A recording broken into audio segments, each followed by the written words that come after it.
ਵਾਹਿਗੁਰੂ ਸਾਹਿਬ ਜੀ। ਸ੍ਰੀ ਨਾਨਕ ਅੰਗਦ ਗੁਰੂ ਅਮਰਦਾਸ ਪਦ ਬੰਦ।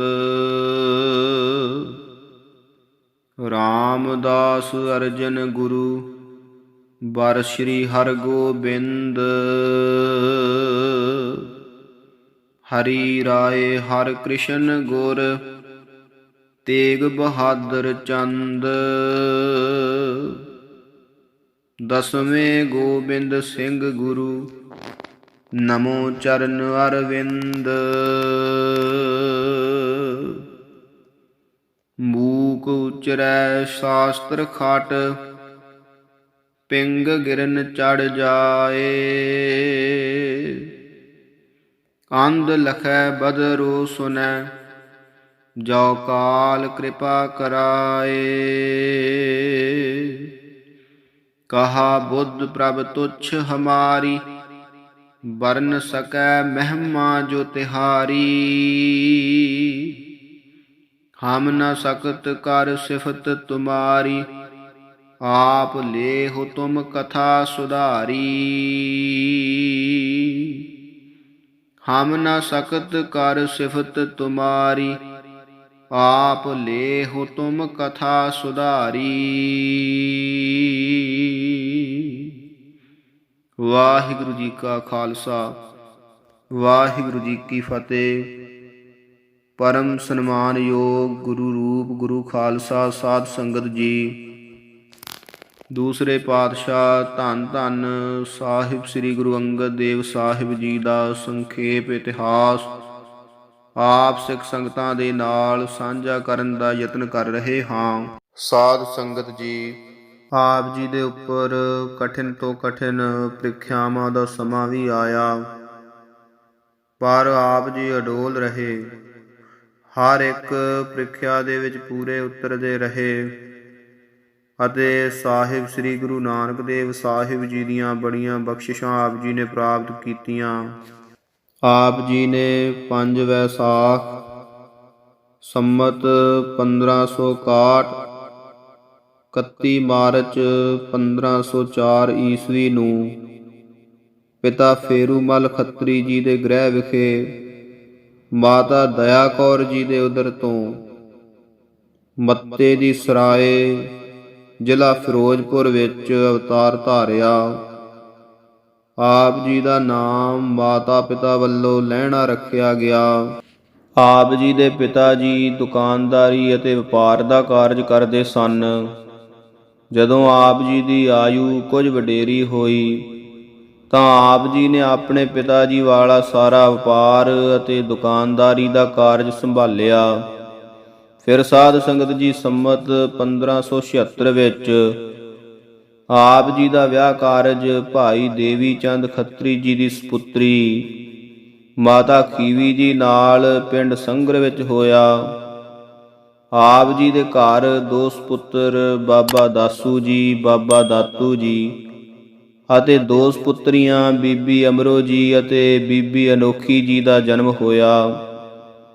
ਇੱਕ ਵਾਰ ਆਪ ਜੀ ਕਿਤੇ ਵਪਾਰ ਕਰਨ ਵਾਸਤੇ ਜਾ ਰਹੇ ਸਨ ਅਤੇ ਰਸਤੇ ਦੇ ਵਿੱਚ ਆਪ ਜੀ ਨੂੰ ਖਹਿਰੇ ਗੋਤ ਦਾ ਇੱਕ ਜੱਟ ਸਿੱਖ ਭਾਈ ਜੋਧਾ ਮਿਲਿਆ, ਜੋ ਸ੍ਰੀ ਗੁਰੂ ਨਾਨਕ ਦੇਵ ਸਾਹਿਬ ਜੀ ਵੱਲੋਂ ਉਚਾਰਨ ਕੀਤੀਆਂ ਹੋਈਆਂ ਗੁਰਬਾਣੀ ਦੀਆਂ ਪੰਕਤੀਆਂ ਜਿਤ ਕੀਤਾ ਪਾਈਐ ਆਪਣਾ ਸਾ ਘਾਲ ਬੁਰੀ ਕਿਉ ਘਾਲੀਐ ਬੜੇ ਰਸ ਦੇ ਵਿੱਚ ਬੜੀ ਮਸਤੀ ਦੇ ਨਾਲ ਪੜ੍ਹ ਰਿਹਾ ਸੀ। ਸਾਧ ਸੰਗਤ ਜੀ ਸੁਣਦਿਆਂ ਸਾਰ ਭਾਈ ਲਹਿਣਾ ਜੀ ਦੇ ਕਦਮ ਰੁਕ ਗਏ। ਆਪ ਜੀ ਸੁਣਦੇ ਹੀ ਰਹੇ। ਫਿਰ ਭਾਈ ਜੋਧੇ ਪਾਸੋਂ ਪੁੱਛਿਆ ਕਿ ਇਹ ਕਲਾਮ ਕਿਸ ਦਾ ਹੈ, ਇਹ ਕਿੱਥੇ ਰਹਿੰਦੇ ਹਨ, ਇਹ ਕਿੱਥੋਂ ਦੇ ਵਾਸੀ ਹਨ। ਜਦੋਂ ਸਾਰੀ ਗੱਲ ਭਾਈ ਜੋਧੇ ਪਾਸੋਂ ਜਾਣੀ, ਉਸੇ ਸਮੇਂ ਆਪ ਜੀ ਦੇ ਦਿਲ ਦੇ ਵਿੱਚ ਸਤਿਗੁਰੂ ਸਾਹਿਬ ਜੀ ਦੇ ਦਰਸ਼ਨਾਂ ਦੀ ਬੜੀ ਖਿੱਚ ਪੈਦਾ ਹੋਈ ਤੇ ਸਾਧ ਸੰਗਤ ਜੀ ਸ੍ਰੀ ਕਰਤਾਰਪੁਰ ਸਾਹਿਬ ਵਿੱਚ ਜਾ ਕੇ ਸਤਿਗੁਰੂ ਸਾਹਿਬ ਜੀ ਦੇ ਦਰਸ਼ਨ ਕੀਤੇ। ਦਰਸ਼ਨ ਕਰਦਿਆਂ ਸਾਰ ਮਨ ਨਿਹਾਲ ਹੋ ਗਿਆ। ਜਿਸ ਤਰ੍ਹਾਂ ਸਾਧ ਸੰਗਤ ਜੀ ਜਲ ਦੇ ਦੀਵੇ ਦੇ ਪਾਸ ਬੈਠ ਜਾਈਏ ਤੇ ਪ੍ਰਕਾਸ਼ ਆਪਣੇ ਆਪ ਮਿਲਦਾ ਹੈ, ਮੰਗਣਾ ਨਹੀਂ ਪੈਂਦਾ। ਤੇ ਜਿਵੇਂ ਖਿੜੇ ਹੋਏ ਫੁੱਲਾਂ ਦੇ ਪਾਸ ਬੈਠ ਜਾਈਏ ਤੇ ਖੁਸ਼ਬੂ ਆਪਣੇ ਆਪ ਮਿਲਦੀ ਹੈ, ਇਸੇ ਤਰ੍ਹਾਂ ਸਾਧ ਸੰਗਤ ਜੀ ਇੱਕ ਸੀਤਲ ਆਤਮਾ ਦੇ ਕੋਲ ਜਦ ਕੋਈ ਬੈਠਦਾ ਹੈ ਤਾਂ ਉਸ ਨੂੰ ਆਪਣੇ ਆਪ ਹੀ ਕੁਝ ਰਸ, ਕੁਝ ਸੀਤਲਤਾ, ਕੁਝ ਠੰਡਕ ਪ੍ਰਾਪਤ ਹੋਣ ਲੱਗ ਜਾਂਦੀ ਹੈ। ਆਪ ਜੀ ਵੀ ਬਾਕੀ ਸੇਵਾਦਾਰਾਂ ਵਾਂਗ ਸੇਵਾ ਵਿੱਚ ਜੁਟ ਗਏ ਅਤੇ ਦਿਨੇ ਰਾਤ ਸੇਵਾ ਕਰਦੇ ਰਹਿੰਦੇ। ਫਿਰ ਇੱਕ ਦਿਨ ਐਸਾ ਆਇਆ ਕਿ ਆਪ ਜੀ ਸ੍ਰੀ ਗੁਰੂ ਨਾਨਕ ਦੇਵ ਸਾਹਿਬ ਜੀ ਦੀਆਂ ਨਜ਼ਰਾਂ ਦੇ ਪਾਤਰ ਬਣ ਗਏ ਅਤੇ ਸਤਿਗੁਰੂ ਜੀ ਨੇ ਆਪ ਜੀ ਦੇ ਅੰਦਰ ਉਹ ਸਥਾਨ ਦੇਖਿਆ ਜਿਸ ਦੇ ਉੱਪਰ ਜੋਤ ਨੂੰ ਟਿਕਾਇਆ ਜਾ ਸਕਦਾ ਸੀ, ਪਰ ਅਜੇ ਪਰਖ ਬਾਕੀ ਸੀ। ਕਬੀਰ ਕਸੌਟੀ RAM ਕੀ ਝੂਠਾ ਟਿਕੈ ਨਾ ਕੋਏ, RAM ਕਸੌਟੀ ਸੋ ਸਹੈ ਜੋ ਮਰ ਜੀਵਾ ਹੋਏ। ਸਾਧ ਸੰਗਤ ਜੀ, ਇੱਕ ਵਾਰ ਦੀ ਗੱਲ ਹੈ ਕਿ ਸਾਹਿਬ ਸ੍ਰੀ ਗੁਰੂ ਨਾਨਕ ਦੇਵ ਸਾਹਿਬ ਜੀ ਦੇ ਹੱਥ ਦੇ ਵਿੱਚ ਇੱਕ ਬੜਾ ਸੁੰਦਰ ਲੋਟਾ ਸੀ। ਆਪ ਜੀ ਨੇ ਉਹ ਚਿੱਕੜ ਦੇ ਵਿੱਚ ਸੁੱਟ ਦਿੱਤਾ, ਇੱਕ ਅਜਿਹੇ ਤਲਾਬ ਦੇ ਵਿੱਚ ਜਿਸ ਦੇ ਵਿੱਚ ਪਾਣੀ ਘੱਟ ਅਤੇ ਚਿੱਕੜ ਜ਼ਿਆਦਾ ਹੈ, ਅਤੇ ਵੱਡੇ ਸਪੁੱਤਰ ਸ਼੍ਰੀ ਚੰਦ ਜੀ ਨੂੰ ਆਖਿਆ ਕਿ ਲੋਟਾ ਕੱਢ ਕੇ ਲਿਆਓ। ਉਹ ਅੱਗਿਓਂ ਆਖਣ ਲੱਗੇ, ਗੁਰਦੇਵ ਪਿਤਾ, ਜੇ ਕੱਢ ਕੇ ਲਿਆਉਣਾ ਸੀ ਫਿਰ ਸੁੱਟਿਆ ਕਿਉਂ? ਜੇ ਹੁਣ ਜ਼ਰੂਰੀ ਕੱਢਣਾ ਹੈ ਤਾਂ ਇਹ ਕਿਤਨੇ ਸੇਵਕ ਹਨ ਆਪ ਜੀ ਦੇ, ਕਿਸੇ ਚੇਲੇ ਨੂੰ ਆਖੋ ਕੱਢ ਲਿਆਵੇ। ਅਸੀਂ ਆਪ ਜੀ ਦੇ ਸਪੁੱਤਰ ਹਾਂ, ਜੇ ਅਸੀਂ ਚਿੱਕੜ ਦੇ ਵਿੱਚੋਂ ਇਹ ਲੋਟਾ ਕੱਢਿਆ ਤਾਂ ਸਾਡੇ ਕੱਪੜੇ ਗੰਦੇ ਹੋ ਜਾਣਗੇ, ਸਰੀਰ ਸਾਰਾ ਚਿੱਕੜ ਦੇ ਨਾਲ ਭਰ ਜਾਵੇਗਾ। ਸਾਧ ਸੰਗਤ ਜੀ, ਜੇ ਕਿਸੇ ਨੂੰ ਚਿੱਕੜ ਦੇ ਵਿੱਚੋਂ ਕੱਢਣਾ ਹੋਵੇ ਤਾਂ ਮਨੁੱਖ ਨੂੰ ਚਿੱਕੜ ਦੇ ਵਿੱਚ ਵੜਨਾ ਹੀ ਪੈਂਦਾ ਹੈ। ਜੋ ਗੰਦਾ ਹੋਣ ਤੋਂ ਡਰਦਾ ਹੈ ਉਹ ਕਿਸੇ ਨੂੰ ਗੰਦਗੀ ਵਿੱਚੋਂ ਨਹੀਂ ਕੱਢ ਸਕਦਾ। ਪਰ ਉਪਕਾਰ ਬਹੁਤ ਕਠਿਨ ਹੈ ਤੇ ਸਤਿਗੁਰੂ ਸਾਹਿਬ ਜੀ ਆਪਣੇ ਬੱਚਿਆਂ ਨੂੰ ਕਸੌਟੀ ਤੇ ਪਰਖ ਰਹੇ ਨੇ। ਸਤਿਗੁਰੂ ਸਾਹਿਬ ਜੀ ਦੇ ਮਨ ਦੇ ਅੰਦਰ ਸਚਾਈ ਹੈ, ਹਕੀਕਤ ਹੈ। ਤੇ ਸਾਧ ਸੰਗਤ ਜੀ, ਸਤਿਗੁਰੂ ਸਾਹਿਬ ਜੀ ਨੇ ਦੂਜੇ ਸਾਹਿਬਜ਼ਾਦੇ ਲਖਮੀ ਦਾਸ ਜੀ ਨੂੰ ਆਖਿਆ ਕਿ ਪੁੱਤਰਾ, ਇਹ ਲੋਟਾ ਤੂੰ ਕੱਢ ਕੇ ਲਿਆ। ਲਖਮੀ ਦਾਸ ਜੀ ਵੀ ਕਹਿਣ ਲੱਗੇ, ਪਿਤਾ ਜੀ, ਵੱਡੇ ਭਰਾਤਾ ਠੀਕ ਕਹਿੰਦੇ ਹਨ, ਜੇ ਲੋਟਾ ਕੱਢਣਾ ਸੀ ਤਾਂ ਸੁੱਟਿਆ ਕਿਉਂ ਆਪ ਜੀ ਨੇ? ਸਾਡੇ ਸਾਰੇ ਕੱਪੜੇ ਗੰਦੇ ਹੋ ਜਾਣਗੇ। ਹੁਣ ਸਤਿਗੁਰੂ ਸਾਹਿਬ ਜੀ ਨੇ ਪਿੱਛੇ ਤੁਰੇ ਆ ਰਹੇ ਭਾਈ ਲਹਿਣਾ ਜੀ ਨੂੰ ਆਖਿਆ ਕਿ ਪੁਰਖਾ ਤੂੰ ਕੱਢ ਕੇ ਲਿਆ। ਤੇ ਸਾਧ ਸੰਗਤ ਜੀ, ਸਤਿਗੁਰੂ ਸਾਹਿਬ ਜੀ ਦਾ ਹੁਕਮ ਸੁਣਦਿਆਂ ਸਾਰ ਭਾਈ ਲਹਿਣਾ ਜੀ ਦੌੜੇ ਗਏ ਅਤੇ ਜਾ ਕੇ ਤਲਾਬ ਦੇ ਵਿੱਚ ਵੜ ਗਏ। ਗੋਡੇ ਗੋਡੇ ਚਿੱਕੜ ਸੀ, ਸਾਰੇ ਕੱਪੜੇ ਚਿੱਕੜ ਦੇ ਨਾਲ ਭਰ ਗਏ, ਗੰਦੇ ਹੋ ਗਏ, ਪਰ ਕੋਈ ਪਰਵਾਹ ਨਹੀਂ ਕੀਤੀ ਆਪ ਜੀ ਨੇ। ਜਿਸ ਸਮੇਂ ਲੋਟਾ ਕੱਢ ਕੇ ਚਿੱਕੜ ਦੇ ਵਿੱਚੋਂ ਬਾਹਰ ਆਏ ਤਾਂ ਸਤਿਗੁਰੂ ਸਾਹਿਬ ਜੀ ਨੇ ਭਾਈ ਲਹਿਣਾ ਜੀ ਨੂੰ ਗਲਵੱਕੜੀ ਦੇ ਵਿੱਚ ਲੈ ਲਿਆ ਤੇ ਆਖਿਆ, ਪੁਰਖਾ ਤੂੰ ਇਹ ਲੋਟਾ ਚਿੱਕੜ ਦੇ ਵਿੱਚੋਂ ਨਹੀਂ ਕੱਢਿਆ। ਸਾਰੀ ਸ੍ਰਿਸ਼ਟੀ ਨੂੰ, ਸਾਰੀ ਮਨੁੱਖਤਾ ਨੂੰ ਚਿੱਕੜ ਦੇ ਵਿੱਚੋਂ ਕੱਢਿਆ ਹੈ। ਮੈਨੂੰ ਉਸੇ ਦੀ ਤਲਾਸ਼ ਸੀ ਜੋ ਸਾਰੀ ਮਨੁੱਖਤਾ ਨੂੰ ਚਿੱਕੜ ਦੇ ਵਿੱਚੋਂ ਕੱਢ ਲਵੇ। ਜਿਹੜਾ ਇੱਕ ਲੋਟਾ ਚਿੱਕੜ ਦੇ ਵਿੱਚੋਂ ਨਹੀਂ ਕੱਢ ਸਕਦਾ, ਉਹ ਸਾਰੀ ਸ੍ਰਿਸ਼ਟੀ ਨੂੰ ਚਿੱਕੜ ਦੇ ਵਿੱਚੋਂ ਕਿਸ ਤਰ੍ਹਾਂ ਕੱਢ ਸਕੇਗਾ? ਇਸ ਤਰ੍ਹਾਂ ਸਾਧ ਸੰਗਤ ਜੀ, ਆਪ ਜੀ ਦੀਆਂ ਬਹੁਤ ਪਰਖਾਂ ਹੋਈਆਂ ਪਰ ਆਪ ਜੀ ਹਰ ਵਾਰ ਪੂਰੇ ਉਤਰਦੇ ਰਹੇ।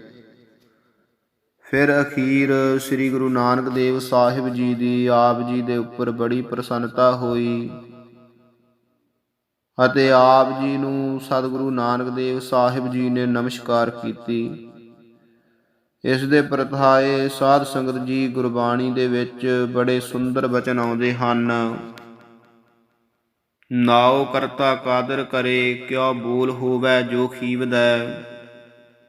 ਦੇ ਗੁਨਾ ਸਤ ਭੈਣ ਭਰਾਵ ਹੈ, ਪਾਰੰਗਤ ਦਾਨ ਪੜੀਵਦੈ। ਨਾਨਕ ਰਾਜ ਚਲਾਇਆ, ਸੱਚ ਕੋਟ ਸਤਾਣੀ ਨੀਵਦੈ। ਲਹਿਣੇ ਧਰਿਓਨ ਛਤ ਸਿਰ, ਕਰ ਸਿਫਤੀ ਅੰਮ੍ਰਿਤ ਪੀਵਦੈ। ਮਤ ਗੁਰ ਆਤਮ ਦੇਵ ਦੀ, ਖੜਗ ਜੋਰ ਪਰਾਕੋਏ ਜੀਅਦੈ। ਗੁਰ ਚੇਲੇ ਰਹਿ ਰਾਸ ਕੀ, ਨਾਨਕ ਸਲਾਮਤ ਥੀਵਦੈ। ਸਹਿ ਟਿੱਕਾ ਦਿੱਤੋਸ ਜੀਵਦੈ। ਗੁਰੂ ਨੇ ਚੇਲੇ ਨੂੰ ਪ੍ਰਣਾਮ ਕੀਤੀ ਅਤੇ ਮਾਲਕ ਨੇ ਸਰੀਰਕ ਤੌਰ ਤੇ ਸਲਾਮਤੀ ਵਿੱਚ ਹੁੰਦਿਆਂ ਆਪਣੇ ਜਿਉਂਦੇ ਜੀ ਹੀ ਗੁਰਿਆਈ ਦਾ ਤਿਲਕ ਭਾਈ ਲਹਿਣਾ ਜੀ ਨੂੰ 17 ਹਾੜ ਸੰਮਤ 1596 ਨੂੰ ਦੇ ਕੇ ਭਾਈ ਲਹਿਣਾ ਜੀ ਤੋਂ ਗੁਰੂ ਅੰਗਦ ਜੀ ਬਣਾ ਦਿੱਤੇ। ਆਪ ਜੀ ਨੇ 23 ਅੱਸੂ 1596 ਤੋਂ ਇਹ ਜੋ ਗੁਰਤਾ ਦਾ ਕਾਰਜ ਆਰੰਭਿਆ ਅਤੇ ਪਰਮ ਗੁਰੂ ਦੇ ਸਿਧਾਂਤ ਦਾ ਪ੍ਰਚਾਰ ਬਹੁਤ ਉੱਤਮ ਰੀਤੀ ਨਾਲ ਕੀਤਾ। ਸੰਮਤ 1598 ਵਿੱਚ ਆਪ ਜੀ ਨੇ ਜਾਤ ਪਾਤ ਦੇ ਭੇਦ ਭਾਵ ਤੋਂ ਬਿਨਾਂ ਗੁਰਮੁਖੀ ਅੱਖਰਾਂ ਵਿੱਚ ਵਿੱਦਿਆ ਦਾ ਉੱਤਮ ਰੀਤੀ ਨਾਲ ਪ੍ਰਚਾਰ ਆਰੰਭਿਆ ਅਤੇ ਸੰਮਤ 1601 ਵਿੱਚ ਸ੍ਰੀ ਗੁਰੂ ਨਾਨਕ ਸਾਹਿਬ ਜੀ ਦੀ ਜਨਮ ਸਾਖੀ ਲਿਖਵਾਈ ਅਤੇ ਆਪ ਜੀ 3 ਵੈਸਾਖ ਸੰਮਤ 1609 29 ਮਾਰਚ ਸੰਨ 1552 ਈਸਵੀ ਨੂੰ ਖਡੂਰ ਸਾਹਿਬ ਵਿੱਚ 12 ਸਾਲ 9 ਮਹੀਨੇ 17 ਦਿਨ ਗੁਰਤਾ ਕਰਕੇ ਜੋਤੀ ਜੋਤ ਸਮਾ ਗਏ। ਸਾਧ ਸੰਗਤ ਜੀ, ਦੂਸਰੇ ਪਾਤਸ਼ਾਹ ਧੰਨ ਧੰਨ ਸਾਹਿਬ ਸ੍ਰੀ ਗੁਰੂ ਅੰਗਦ ਦੇਵ ਸਾਹਿਬ ਜੀ ਦਾ ਸੰਖੇਪ ਜੀਵਨ ਆਪ ਸਿੱਖ ਸੰਗਤਾਂ ਦੇ ਨਾਲ ਸਾਂਝਾ ਕਰਨ ਦਾ ਯਤਨ ਕੀਤਾ ਹੈ। ਸਤਿਗੁਰੂ ਸਾਹਿਬ ਜੀ ਦਾ ਪਾਵਨ ਇਤਿਹਾਸ ਆਪ ਜੀ ਦੇ ਨਾਲ ਸਾਂਝਾ ਕਰਦਿਆਂ ਅਨੇਕ ਪ੍ਰਕਾਰ ਦੀਆਂ ਭੁੱਲਾਂ ਹੋ ਗਈਆਂ ਹਨ। ਸਤਿਗੁਰੂ ਸਾਹਿਬ ਜੀ ਤੇ ਆਪ ਸਿੱਖ ਸੰਗਤਾਂ ਬਖਸ਼ਣਯੋਗ ਹੋ ਬਖਸ਼ ਲੈਣਾ। ਲੇਖੈ ਕਤਹਿ ਨਾ ਛੂਟੀਐ, ਖਿਨ ਖਿਨ ਭੂਲਨ ਹਾਰ। ਬਖਸ਼ਣ ਹਾਰ ਬਖਸ਼ ਲੈ, ਨਾਨਕ ਪਾਰ ਉਤਾਰ। ਅੱਗੇ ਵਾਸਤੇ ਸਤਿਗੁਰੂ ਸਾਹਿਬ ਜੀ ਕਿਰਪਾ ਕਰਨ। ਸਤਿਗੁਰੂ ਸਾਹਿਬ ਜੀ ਦਾ ਪਾਵਨ ਪਵਿੱਤਰ ਇਤਿਹਾਸ ਆਪ ਜੀ ਨਾਲ ਸਾਂਝਾ ਕਰਨ ਦੀ ਸਮਰੱਥਾ ਜਾਵੇ। ਵਾਹਿਗੁਰੂ ਜੀ ਕਾ ਖਾਲਸਾ, ਵਾਹਿਗੁਰੂ ਜੀ ਕੀ ਫਤਿਹ।